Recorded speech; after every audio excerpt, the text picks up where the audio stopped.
Let me paint the scene for you. It's 2013. You just graduated high school. You're working your summer job as a lifeguard, and your manager invites you to go lift weights with him after your shift. You think, I've never touched a dumbbell, but you look pretty good, and I want to look like a lifeguard. Sure, I'll go lift weights with you. You do your first bicep curl, you do your tricep extensions, you do side raises, you learn how to do a full squat, and your life has changed. So what do? You do the only thing you can do. You take a gym selfie.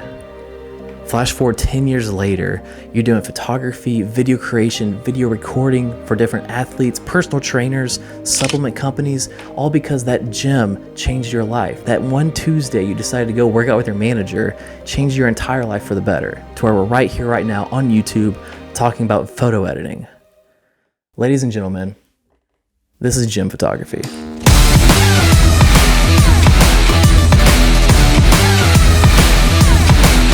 I hope that you liked that scene. That was just my personal experience with how I got into photography and video creation, and why I kind of just decided to focus on the fitness industry, because I love lifting weights. I've done weightlifting, I've done powerlifting, I've done bodybuilding. I love the gym and I love resistance training specifically. So I thought this should just be part of my life. What's up everybody? My name's Tanner. I'm a photographer and video creator for the fitness industry. And today I'm going to be showing you these 3 photos and how I'll go about editing them just with my own style. Let's go ahead and open up our laptop. And the first photo, we're going to get warmed up here with these shorts. What I'm going to do, I'm going to go ahead and crop it the way I need it to be. So I know this is going to go to social media, so I'm going to give it a 4:5 crop. It makes it more vertical dominant. That way it takes up most of the screen of anyone who might go past that photo. Next, I'm going to grab my curve here and I'm just going to raise up the midtones, because when I shot this, it's a bit underexposed than I remember.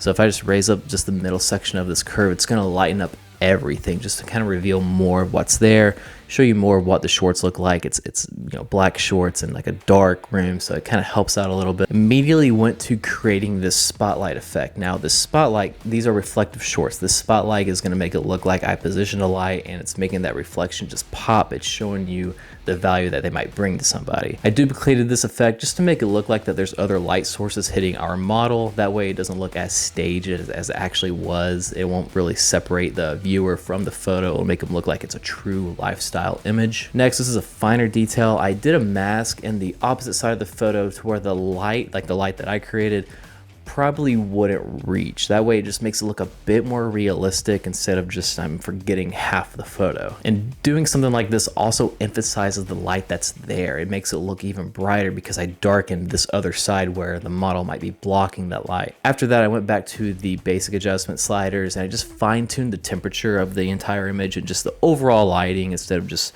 particular parts. I gave it more of a cool temperature, since most gyms, if you walk into the gym, it's like the temperature is actually cooler. Some of the lighting is either like a white light or you might get a blue light, and the equipment itself, since there's a lot of iron, is just cool to the touch.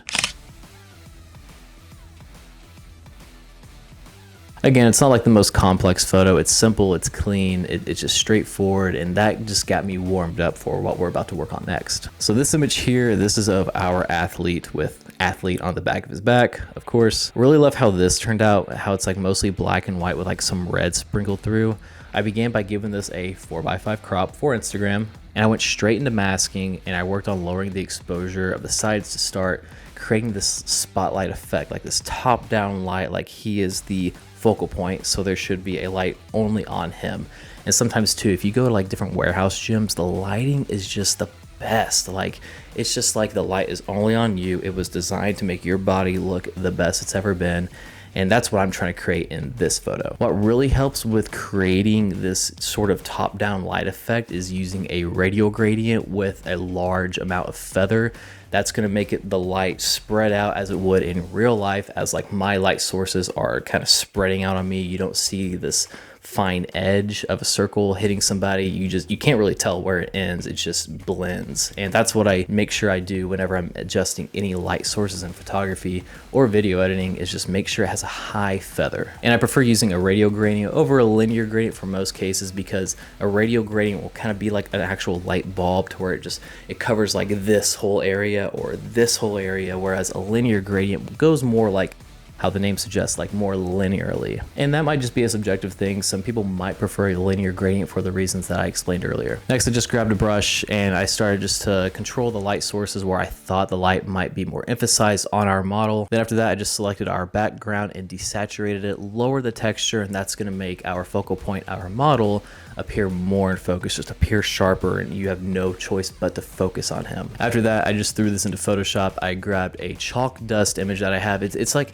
it looks like chalk dust to me, and I use it for a lot of gym photography, but it might just be dust. It's chalk dust to me, and it looks like chalk dust in this image, and I just kind of masked in certain parts of it and like took it apart and just put it here, just to kind of make it look like someone got their hands covered in chalk and just like clapped really loud and chalk went everywhere.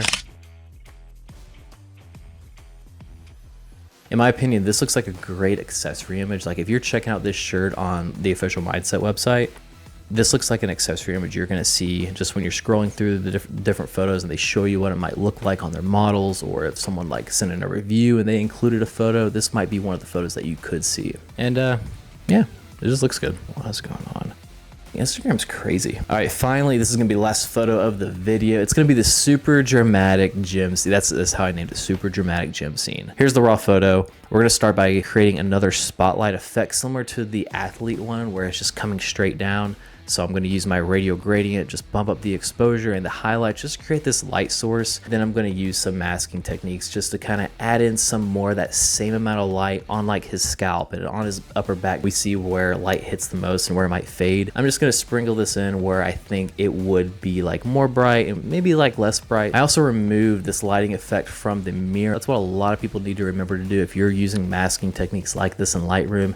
You can subtract from that mask and remove it where you don't think the light would be. I don't think that they would be lighting up the mirror, so I'm just gonna subtract from that mask. This is a busy image overall. Like he's at the squat rack, we know that, but the longer you look at it, the more details that you can pick out from it. So what I'm gonna do, I'm actually gonna give it this fisheye effect. I'm really into wide angle shots. Like even if I'm taking photos of my kid on Instagram, which you can follow me on Instagram at theycallme_Tanner. You can see everything I'm working on, or if you just wanna see cute baby photos, you can check out my Instagram. So I'm gonna give it this fisheye effect here, and that's just gonna give more emphasis onto our focal point, which happens to be right in the center. It's not like you were missing him, it just gives more emphasis onto our focal point. I was happy with these adjustments, threw it into Photoshop, and I love editing photos in Photoshop because I'm just a surreal photographer. I like to create these scenes that can't really happen in real life, but they look like they probably did happen in real life. I use the paintbrush just to create this bokeh effect. This is a tip I got from Peter McKinnon. Basically what I'm doing, I'm just getting the paintbrush, circular brush, hard edge or soft edge, few little clicks, and then I'm gonna do filter, blur,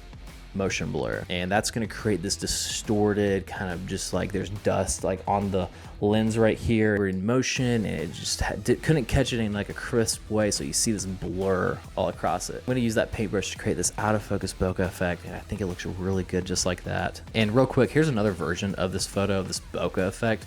I actually used a real bokeh photo from Pexels.com. Pexels.com, this isn't sponsored or anything. You can just use these images that are free for your own use, and I just like to grab these images and use them as elements in my different photography edits. So back to the version I'm working on, the version that I prefer. I gave it this gritty effect because I come from gyms that are actual warehouse gyms. Warehouse gyms, if you've ever been to one, they're gritty, they're dirty. Half the time the men's bathroom does not work. It is always broken. The stall door, it was ripped down. The urinal, you don't want to go near the urinal. The floors, it's horrible. Use hand sanitizer and take a shower in as soon as you walk out. They're gritty, they're dirty, that's the point. And then from a different angle, here's what it looks like after I went through similar editing, not the exact same editing, but similar editing, and I just threw the company's name on the image, and I gave it just like this elongated text effect, out of focus, blurred, but it really looks good. Focus is still on our model, on the product itself. Company's brand name is there, it's an element. I think it's a good graphic design image.